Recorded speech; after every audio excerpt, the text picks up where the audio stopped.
All right, so let's now talk about how spits are formed. In GCSE exam papers, doesn't matter which course you're doing, they always love to couple longshore drift with the formation of a spit, okay? So we need to understand that longshore drift is transportation, whilst the formation of a spit is definitely linked to deposition. So deposition is the formation of new land as sediment is built down, deposited over time, okay? So this is about deposition. So let's kind of link this all up. So we see here, this is our coastline. This is our land. We have our beach, and on that beach we have the swash and the backwash, the swash and the backwash, like we just discussed. In this diagram, the waves are continuing in the same direction, so sediment is being transported in this direction. Okay, so how do we go from transportation to deposition? Well, basically what happens is we've got to focus on this point here, because there is a change in the coastline shape, a change in its direction. Okay, as we can see here, it's changing in shape, but it doesn't change the direction of longshore drift. So essentially what happens is our waves continue to do longshore drift, but they're no longer hitting our coastlines. If you know about wave formation, that if it doesn't hit coastline, you don't get a wave. So there isn't enough energy to transport that sediment anymore. So those pieces of sediment are deposited. As the wave is dissipated or disperses, essentially broken up, it no longer has that energy. So slowly, sediment is built out off of the coastline, like so. Okay? More and more sediment is built up over time. And eventually, what happens is there is a change in the current, or there's a change in the wind. One of these two things will happen that will give this spit its classic hooked shape, like so. And now we have our spit. Now, the process isn't yet done, as we now have a sheltered area behind the spit. So sediment is kind of blown off of the beach or the sand dunes, and again, more deposition takes place as there's just a lack of kinetic energy from the waves, so more deposition. And just like a sand dune, over time you'll start to see a bit of plant succession.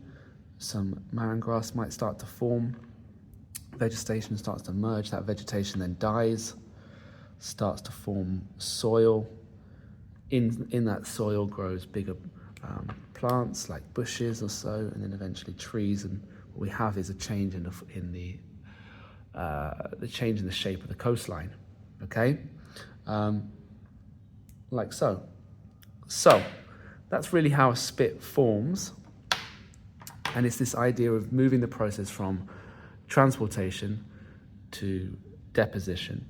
And again, the words you kind of need here are change in coastline, dissipation of the waves, you need sediment, sheltered areas, salt marsh. Okay, let me just add that in. This area here is now a salt marsh.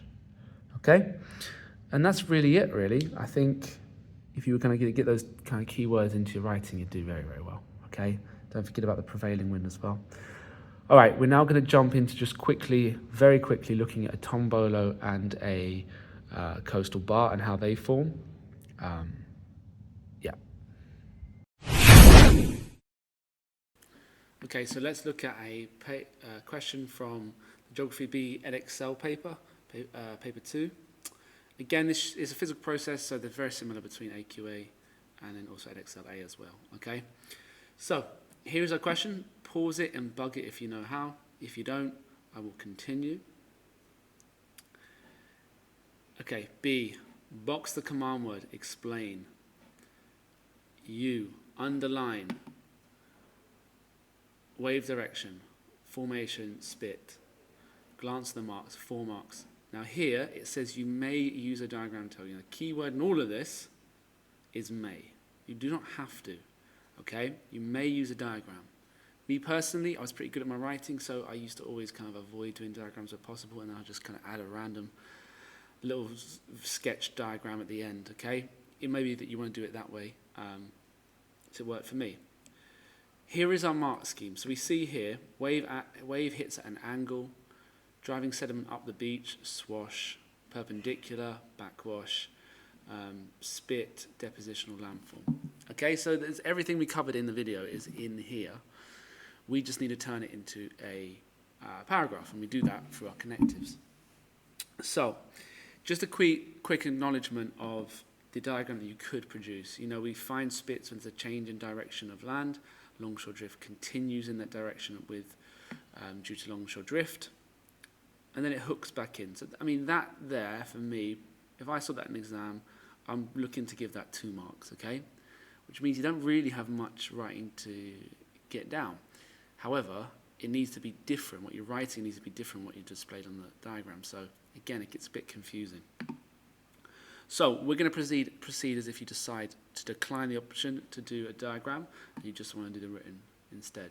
So, again, if you've watched previous videos, these connectives are my absolute go-to. They provide us with the structure. We're going to get a mark for the reason or the point, because we'll develop it, and then we'll go this means that, and as a result, so we're writing 3 sentences, and we're going to get 4 marks. 1 for the point, and then 1 more additionally for the development. So here we go. This is a paragraph that I would have awarded full marks for when I was an Edexcel examiner.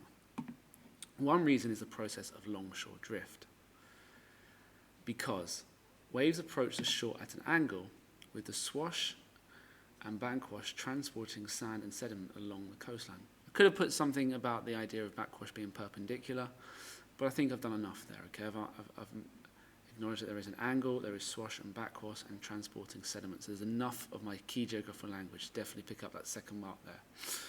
This means that waves deposit sediment over time, and an extended landform starts to build out into the sea from the coastline. Again, here I'm moving from transportation to deposition.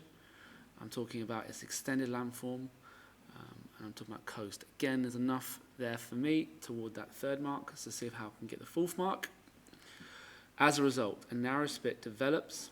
Again, I'm using language from the question, often curving at the tip due to changes in wave direction or current.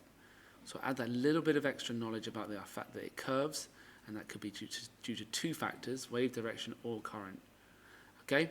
And for me, that's enough to pick up the 4th mark. I think you've always got to be thinking about, right, I can't include absolutely everything, okay? So I've got 4 minutes to write this. What can I include? Well, you can include your point, 3 developments in terms of your connectives, and get in as much of that key language as you can, and you'll pick up the 4 out of 4, okay? Again, I think this gets 100%, and I hope you find this useful. Like and subscribe for future videos, and I will see you soon.